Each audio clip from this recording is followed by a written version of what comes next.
বন্ধু, আপনি জানেন কি ক্যাপচা কোড কি? Contact form with captcha. আমরা যখন কোনো ওয়েবসাইটে আইডি ক্রিয়েট করি তখন আমাদের মোবাইলে একটি ইমেজ দেখা যায়। যেই ইমেজটি টেরা বেঁকা উল্টা সিধা অক্ষরে এবং কিছু নাম্বারে দেখতে পাওয়া যায়। সেই সব নাম্বার দেখে খুব সাবধানে সেটাকে বুঝতে হবে এবং সেটাকে সঠিকভাবে ফিল আপ করতে হবে। কিবোর্ডের সাহায্যে এই ফিল আপটি করতে হয়। এর দ্বারা বোঝা যায় যে যারা এই আইডিটা ব্যবহার করছেন তারা কি আসল মানুষ না রোবট।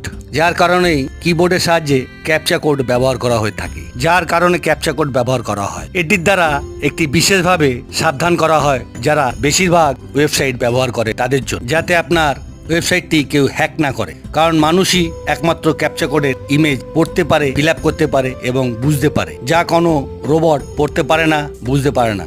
কারণ ওই ইমেজে লেখার সিস্টেম এমনই হয় যে মানুষই একমাত্র পড়তে পারে, রোবট পড়তে পারে। বন্ধু, এই ধরনের ভিডিও পেতে লাইক, শেয়ার অ্যান্ড সাবস্ক্রাইব।